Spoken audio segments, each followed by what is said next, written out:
पाकिस्तान अगर राजनयिक तौर पे देखा जाए डिप्लोमेटिकली तो शायद उसका ऐतिहासिक दौर चल रहा है जहां पूरे तरीके से विश्व शांति का केंद्र बन गया है पाकिस्तान। एक ऐसा देश जिसको हम पूरी दुनिया में आतंकवाद के मुद्दे पर साइड लाइन करना चाहते थे, हाशिए पर फेंकना चाहते थे। हमने बड़ी मेहनत की इसको लेकर। ये पूरा वाकया, इसको 1 साल गुजर चुका है पहलगाम से शुरू होकर और फिर ऑपरेशन सिंदूर और उसके बाद अब ये लम्हा आया है। इसी बीच नरेंद्र मोदी जी, जिसने मैं कहूंगी जिनके दौर में ही एक ऐतिहासिक गलती अगर वो मानेंगे कभी तो ये हुई कि वो इजराइल चले गए।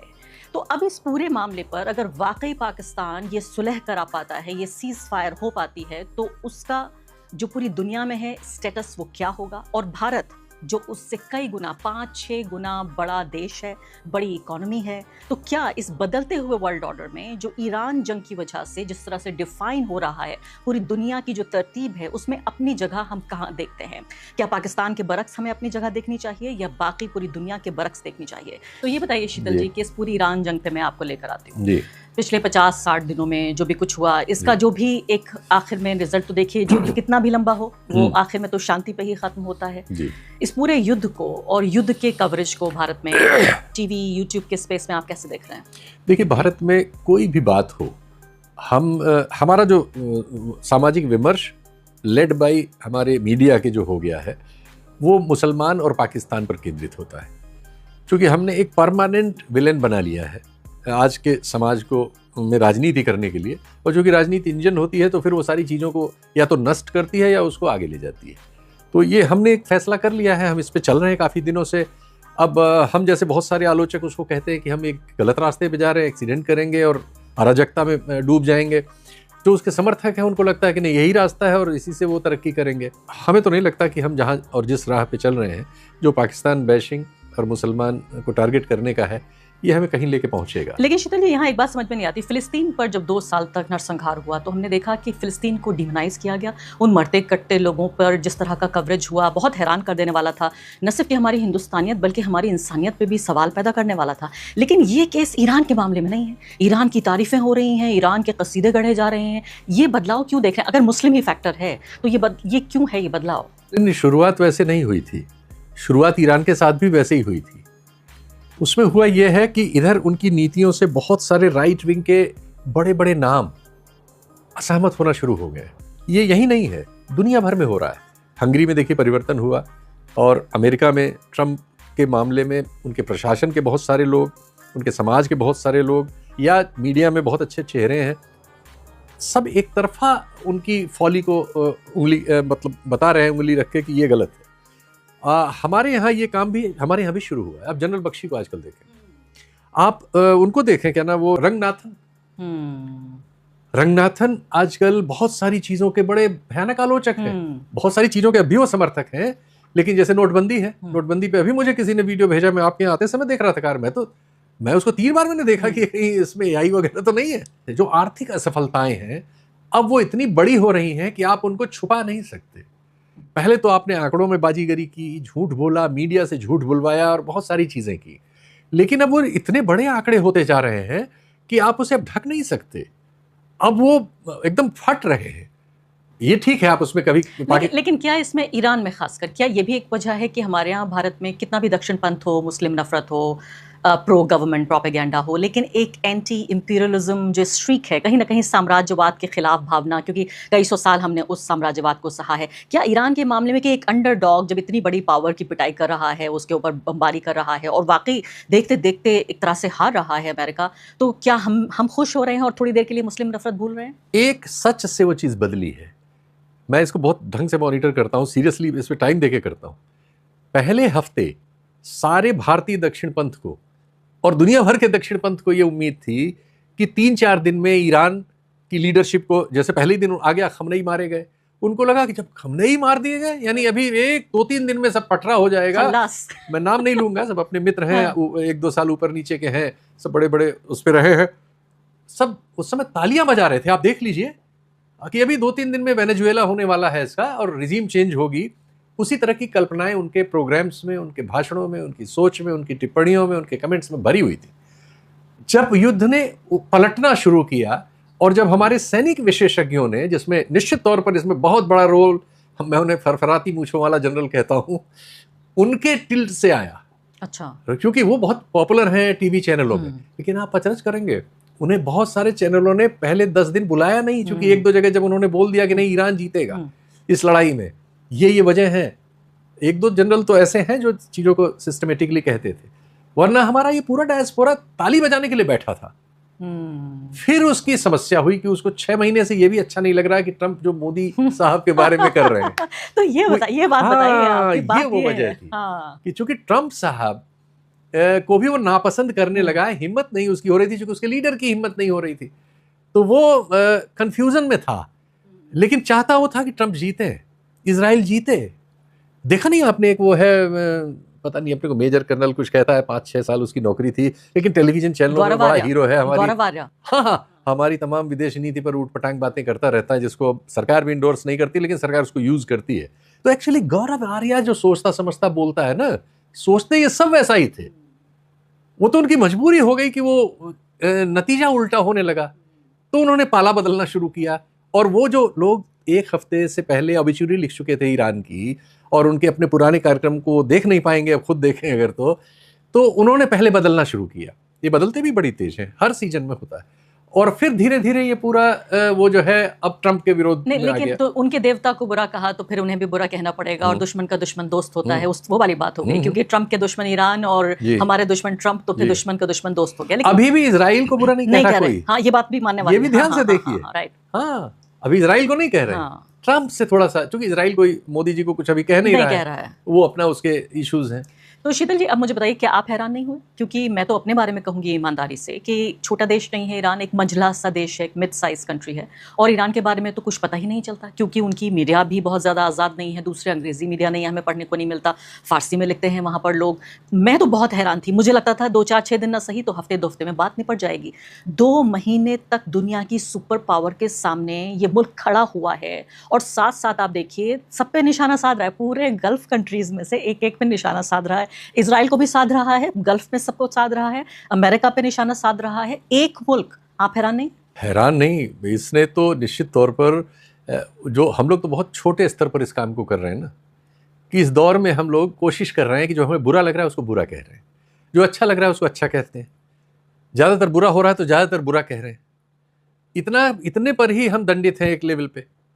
जो जहाँ जिस तरह का दंड इस दौर में दिया जा सकता है, उस तरह के हिस्से हमारे उसमें आ रहे हैं। तो ऐसे में आप जब देखते हैं कि एक देश जिसकी इकोनॉमी जो है शायद सैकड़ों गुना कम होगी अमेरिका से, इवन इजराइल से, और जिसके बारे में हमने, चूंकि पश्चिमी, हमारी तो जानकारी के स्रोत तो वाया पश्चिम ही हैं सारे के सारे, तो वो कोई बहुत बातें ऐसी नहीं देते थे, वहाँ से हम वही जानते थे जो महिलाओं के आंदोलन थे, सिर पे स्कार्फ वगैरह को लेके होते थे, किसी को फांसी दी, वो सब चीज़ें हमारे पास भी नकारात्मक चीज़ों का भंडार था। और उसमें से हम कुछ किरणें ये होती थी कि भाई चलो कुछ खुददार तो है, अपने इंडिपेंडेंट उसकी राय है, ये जरूरी है। एक बार 12 दिन का जून में वार हुआ, उससे पहले भी युद्ध की बातें ईरान पर लगातार हो रही थी, ये होगा वो होगा, ये करेगा वो करेगा। तो उस समय हमारे यहाँ एक ग्रुप है जिसमें एक पुराने रिटायर्ड आर्मी के सज्जन हैं, वो एक आर्मी की मैगजीन निकालते हैं, और उसमें गजाला वहाब काम करती हैं, फोर्स मैगजीन। तो वो फोर्स मैगजीन के जो वो सज्जन है, पुरुष जो है, प्रवीण साहनी, उनका ट्विटर अकाउंट और दूसरे अकाउंट्स हम लोग देखते थे, तो ये होता था धारा से विपरीत कुछ लिखते हैं। ऐसा क्यों बोल रहे हैं? नहीं, वो लिखते लॉजिकल लिखने की कोशिश करते थे, तो ये हम लोग विपरीत राय ढूंढते रहते हैं, सच ढूंढने की तलाश में, तो उनकी ओर भी जाते थे हम, लेकिन उनसे प्रभावित नहीं थे।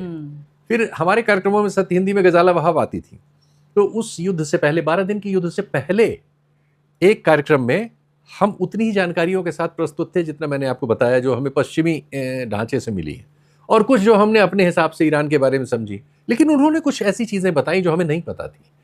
इसने हमारी उत्कंठा उस पक्ष में बढ़ाई कि हम ईरान को जानने की कोशिश करें एग्जैक्टली, और पर्टिकुलरली ये सैनिक जो ताकत वगैरह में है, उनकी जो तैयारियां हैं, उनका जो समाज है, वो सब डाटा आने लगे कि उनके यहाँ पढ़े लिखे लोग कितने हैं, और उनके यहाँ महिलाओं की भागीदारी कितनी है समाज की वर्किंग पॉपुलेशन में, और अन्य इतने दिन से वो बेचारा ये कठिनाई झेल रहा है सैंक्शन की, और सर्वाइव भी कैसे कर रहा है। ये सब चीज़ें धीरे धीरे उसकी ओर आकर्षित उन्होंने करना शुरू किया, और बाद में फैक्ट्स आने लगे, तो पता लगा कि हम लोगों ने गजाला वहाब वगैरह को ज़्यादा सुनना शुरू किया, और फिर उनके प्रवीण साहनी को भी, वो हमारे यहाँ इंटरव्यू वगैरह देने आए, तो हम सब लोगों ने उसको बड़े ध्यान से सुना, तो उन्होंने अपने तथ्यों से हम लोगों को अपनी ओर आकर्षित करने में सफलता पाई, और बाद में हमने देखा कि अब उसकी ओर एक चाल चल पड़ी है। और एविडेंस, यानी पहले उन्होंने बात Yes. कही और उसके बाद हमें एविडेंस मिल रहा है। Yes. मुझे लगता था जब मैं उनसे पिछली वॉर के टाइम पे भी मैं उनसे बात करती थी, प्रवीण साहनी से, और इस दौर में बात की कि कोई दीवाना है ये, इसका क्या, इनका एक अलग ही पॉइंट ऑफ व्यू है। उनसे बड़े मुश्किल सवाल भी मैं पूछती थी कि आप ऐसा क्यों कह रहे हैं, लेकिन मैं हैरान हुई ये कहते हुए कि मैं बिल्कुल गलत थी और पश्चिमी दुनिया, वेस्टर्न मीडिया से पूरी तरह प्रभावित थी। उनके सोर्सेज पूरे आप ऑथेंटिक बिल्कुल थे। मेरी बात जो है एग्जैक्टली वही बात आप भी कह रही हैं। ये तो देखिए, हम लोग पढ़ते तो हैं इसको, लेकिन हम चाहे या न चाहे हमको शिकार तो इंफॉर्मेशन के सोर्स करते हैं। वो जहां से होते हैं, हमें कई बार लगता है हमारी राय, वो हमारी तो कहाँ होती है। तो आप ये कह रहे हैं कि ये खबरें हमारी परवरिश कर रही हैं कि ईरान को हम कैसे देखेंगे। जैसे Exactly, ईरान को हम ईरान को देखेंगे हम कैसे कि भाई वहाँ देखेंगे? मुल्ला राज है, महिलाओं पर अत्याचार होता है, ह्यूमन राइट्स वायलेशन होता है, माइनॉरिटीज को सप्रेस किया जाता है और वहाँ लोकतंत्र नहीं है। इन 5 चीजों इतना पर ही आधारित। नहीं, फिलिस्तीन में बच्चों के मारे जाने पे हमें कोई प्रतिक्रिया नहीं होती। हम बच्चों को हमने मुस्लिम और नॉन मुस्लिम में बांट के सोचना या वो सब शुरू कर दिया है। तो हमारी जो प्रतिक्रियाएं हैं वो नॉर्मल नहीं है, वो ह्यूमन है ही नहीं। वो या तो नफरत से भरी हुई है या झूठी सूचनाओं से भरी हुई है। अब मैं आ जाती हूँ जो चेंजिंग वर्ल्ड ऑर्डर है उसमें पाकिस्तान क्या कर रहा है, भारत क्या कर रहा है, और इस बदलती हुई दुनिया में, और इतनी तेज़ी से बदलती दुनिया में जो दशकों में, सालों में नहीं, हफ्तों में बदल रही है शीतल जी, और ये सबको सरप्राइज़ कर रही है। और फिर से मैं सलाम करना चाहती हूँ प्रवीण साहनी जी को। जब वो ये बातें कह रहे थे मुझे लगता था कि ये दीवाना कोई बरगला रहा है, क्या बोल रहा है, और उसी दीवाने की बात एक एक सच हो रही है। तो सबसे पहले तो मुझे बताइए कि क्या आप ये बदलता हुआ वर्ल्ड ऑर्डर देख रहे हैं जहाँ एक ऐसा देश जो 50 साल से सैंक्शंस के तले दबा हुआ है, जिसका ग्लोबल इकोनॉमी से पूरा डिस्कनेक्ट है, एक ऐसा देश दुनिया की सबसे बड़ी पावर को न सिर्फ के चैलेंज करता है, बल्कि मुझे कहते में बिल्कुल झिझक नहीं हो रही है कि उसको हरा दिया है, डिफीट कर दिया है। आप बदलते हुए देख रहे हैं वर्ल्ड ऑर्डर? नहीं, एक्चुअली ऑर्डर बदल रहा था, हमने उसको स्वीकार करना ईरान की वजह से शुरू किया है। अच्छा। ये श्रेय उसको है। एक ज़माने में ये जो G7 के देश हैं, ये ज़माना बहुत पुराना नहीं है, 15 साल पहले की बात है। G7 के देश दुनिया में 42% व्यापार पर नियंत्रण इनका था। आज 40% पे ब्रिक्स का नियंत्रण है और G7 28 पे ऑलरेडी आ चुके हैं। तो ईरान हमें इन आंकड़ों की तरफ, इन सूचनाओं की तरफ ले जा रहा है जो हमने इसके पहले उस तरह से नहीं देखी। तो मुझे बताइए, तो फिर इस चेंजिंग वर्ल्ड ऑर्डर में अमेरिका सुपर पावर बना रहेगा? नहीं, सुपर पावर अब कहां है अमेरिका? मैं आपको आंकड़ा बता तो रहा हूं, अमेरिका नहीं, G7 ग्रुप सुपर पावर नहीं है, 28% पे आ चुका है। और ब्रिक्स, उतने ही देश तो ब्रिक्स में है, ब्रिक्स जो है 42% पे पहुंच गया है। तो मुझे, अगर मैं सही अच्छा, ये तब है जब भारत ने ब्राजील की बैठक में इस बात से इनकार कर दिया था, डॉलर के पक्ष में। भारत एक अकेला देश है ब्रिक्स में जिसकी वजह से बहुत सारे ग्लोबल फैसले रुके हुए हैं। क्योंकि भारत का वर्तमान नेतृत्व रहना अमेरिका की गोद में चाहता है, मजबूरी उसे ब्रिक्स में ले जाती है। लेकिन हम तो वो अध्यक्ष दिल से हैं। ब्रिक्स में नहीं है, अब तो अध्यक्ष नहीं, पता नहीं क्या क्या है, लेकिन हमारा दिल ट्रंप साहब के चरणों में सुकून पाता है। वो तो रख नहीं रहे हमारे सिर पे, नहीं तो हम तो चाट लें उनका तलवा। सच्चाई है, बहुत शर्मनाक है, लेकिन ये सच्चाई है। दुख हो रहा है आप जो कह रहे हैं। शर्मिंदगी होती है, क्योंकि ये फैक्ट्स हम लोग हमारे समाज के बहुत बड़े हिस्से मोदी तक। जी की बात नहीं है, ये 1.5 करोड़ हिंदुस्तानियों की बात है। हाँ, 1.5 करोड़ नहीं, 150 1.5 अरब 150 1.5 करोड़ अरब 1.5 अरब हिंदुस्तानियों की 150 बात है। करोड़ हिंदुस्तानियों की बात है, जिसमें से अधिकांश को ये सच पता नहीं है। क्योंकि हमारी डिग्निटी मिली हुई है इसमें, सिर्फ एक नेता की बात नहीं है। जब हमने इस पूरे दौरान ये भी तो हुआ ना, जो राइट विंग के सारे लोग जो वो हैं कि आप इतना बड़ा कांड किया उन्होंने एक देश पर, एक सार्वभौम देश पर। पहले उन्होंने वेनेजुएला के साथ किया, वो गलत था। वो कहने वाले स्वर सारी दुनिया में हम समझ सकते हैं कि बहुत सारे देश बहुत कमज़ोर हैं। हमारे यहाँ कई 27-28 देश तो ऐसे हैं जिनमें सरकार नाम की चीज़ पूरी तरह से सरकार भी नहीं है।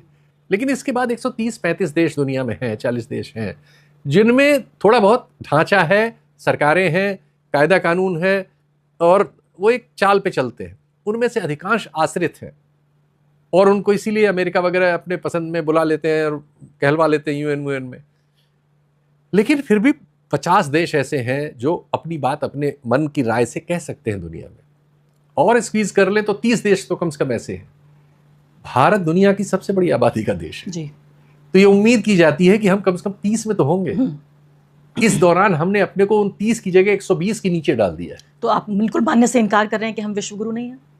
अरे हम क्या करेंगे, मुरली मनोहर जोशी जी के मान रहे हैं, मेरी क्या औकात है? ये अच्छी बात मार्गदर्शक है। मंडल ने कहा है ये। तो फिर हमें जेल नहीं भेजा जाएगा ये कहने के लिए कि भारत विश्वगुरु नहीं है? जेल तो आपको किसी भी बात पे भेजा जा सकता है, उससे उससे बचने की कोशिश न करिए, वो संभव नहीं, ना आपके लिए, ना हमारे लिए, ना शीतल हमारे जी, जैसों के लिए। आपने कहा कि भाई नरेंद्र मोदी ऐसा लगता है कि बिल्कुल इस फिराक में है कि किसी तरह से तलवे चाटना, हालांकि ये अच्छा नहीं लग रहा है इस भाषा का इस्तेमाल होना, लेकिन हटा दीजिएगा आप एडिट में। लेकिन जो ये मेरे मन से निकल गया, इसको नहीं, हटा दीजिए। मैं कह रही हूँ कि आसमान अगर काला है तो उसे काला कहना पड़ेगा, अगर काले बादल इसमें। मतलब हम ये तो कह ही सकते हैं कम से कम कि भारत ये पूरी कोशिश कर रहा है अपने अतीत के रिश्तों को भी दांव पे लगा के, अपनी अर्थव्यवस्था को भी एक हद तक रिस्क में डाल के, अपनी आबादी को भी रिस्क में डाल के, कि उसके रिश्ते अमेरिका से बहुत अच्छे हो जाएं। अब ये बताइए, पाकिस्तान मैंने कहा कि विश्व शांति का केंद्र बन गया है।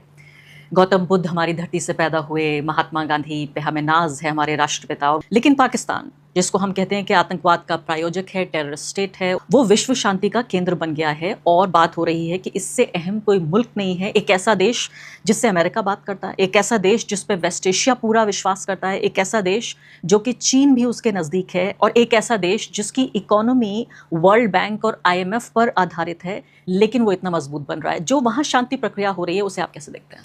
देखिए, मौके मिलने की बात होती है। पाकिस्तान को ये मौका मिला, उसने अपने को साबित कर लिया।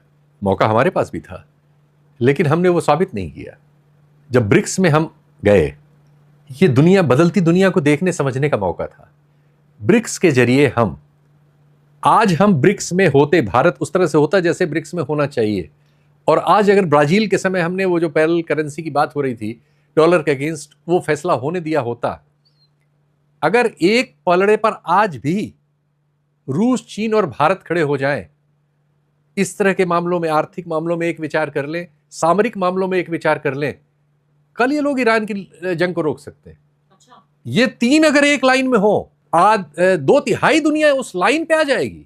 सिर्फ इस फैक्ट को भारत ने रोक रखा है, ये मैं बहुत जिम्मेदारी से कह रहा हूं। ये चीज सिर्फ और सिर्फ भारत ने रोक रखी है, और मैंने नहीं, कि ब्राजीलियन कई प्रोफेसर और एक जमाने में उनके सीनियर लीडर कह चुके हैं कि ब्रिक्स में, वो तो ये कह चुके हैं कि ब्रिक्स में भारत जो है US का स्पाई है। यस, हमारी ये इमेज है।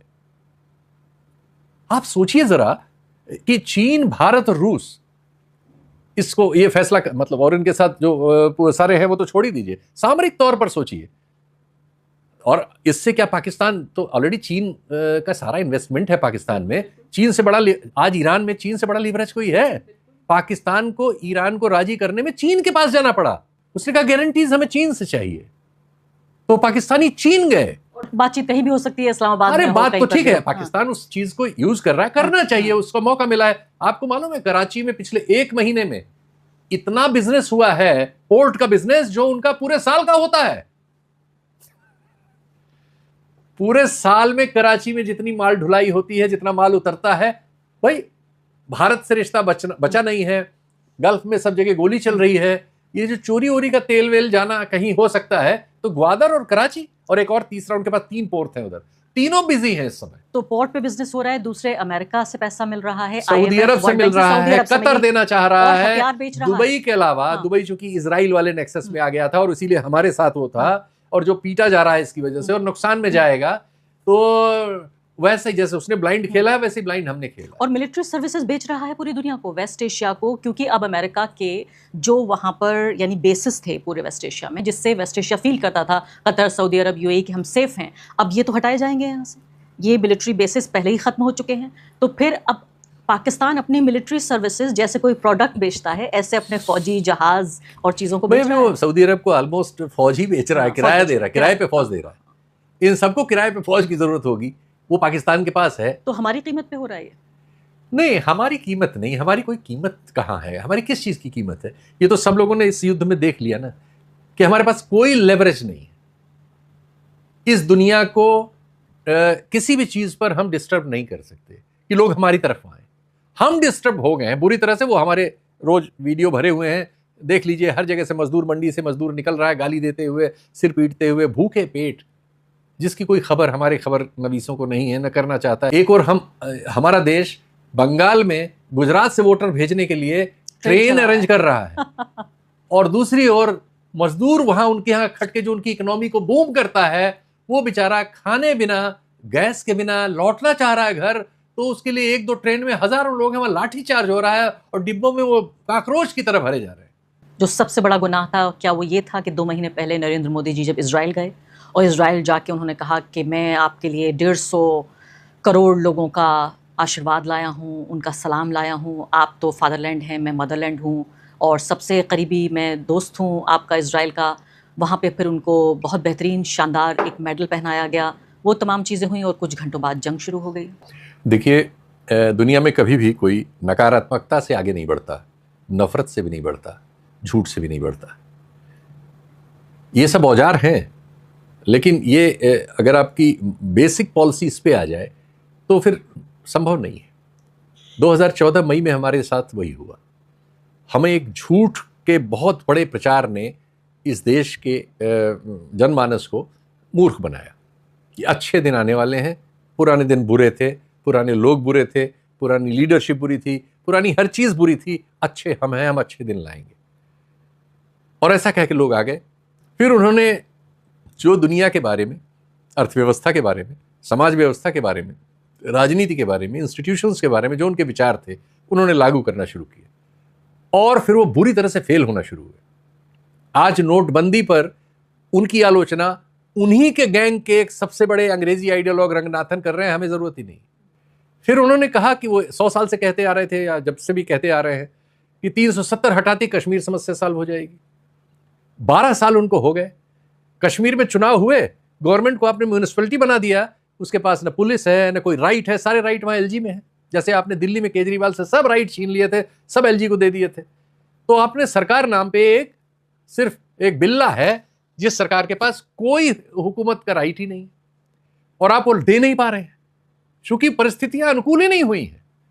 फौज ज्यादा लगानी पड़ी, आपकी अर्धसैनिक बल ज्यादा लगाने पड़े, सैकड़ों लोगों को आपने जेल में डाल रखा है, बार बार आपका इंटरनेट वहां आपको बंद करना पड़ता है। बड़ी बड़ी घटनाएं पुलवामा, पहलगाम वगैरह हुई हैं जो इससे पहले इतनी बड़े लेवल पर नहीं हुई थी।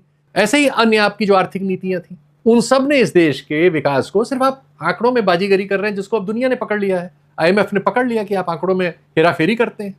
अगर उन आंकड़ों को, उस जो हेराफेरी समझ रही है दुनिया, उसको माइनस कर दिया जाए तो हमारे अर्थशास्त्री बताते हैं कि हम वही 3-4% से ऊपर हमारी वृद्धि दर नहीं है। और वैसे भी अब हमारा जो इकोनॉमी में जगह थी वो भी तो 2 स्थान हम नीचे खिसक के आ गए हैं। हम 6वें पे है इस समय, 6वें पे आ गए IMF के अनुसार।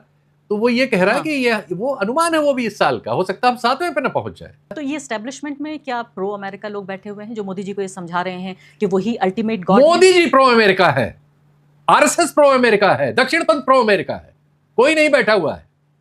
मैंने आपको बताया इनमें से तो कोई है ही नहीं जो कुछ वहां कह सकता है। उन सबको प्रो अमेरिका होना पड़ा है। भले ही ट्रंप का भी लेटेस्ट आ गया है कि उन्होंने भारत को नरक कहा है, उन्होंने नहीं, उनके एक विद्वान ने कहा है, ट्रंप ने उसको रिट्वीट किया नहीं, और उनके विद्वान यहाँ आके कह गए कि जैसे चीन बड़ी हम उस तरह से इंडिया को विकसित नहीं होने देंगे, नहीं करने देंगे। और इस पूरे देश में लोगों को शर्म नहीं है, चैनल चलाते हैं, ये पत्रकार हैं। इन शर्मनाक लोगों ने उस पर कोई बहस नहीं चलाई शाम की, इसकी उसकी, सरकार को खड़ा करते कि जवाब दो, ये क्या कह के गया हमारे मुंह पे, और अगर ऐसा है तो हमें अमेरिका के साथ रिश्ता रखना चाहिए। कोई हम सार्वभौम लोग हैं कि नहीं, हम आजाद हुए कि नहीं।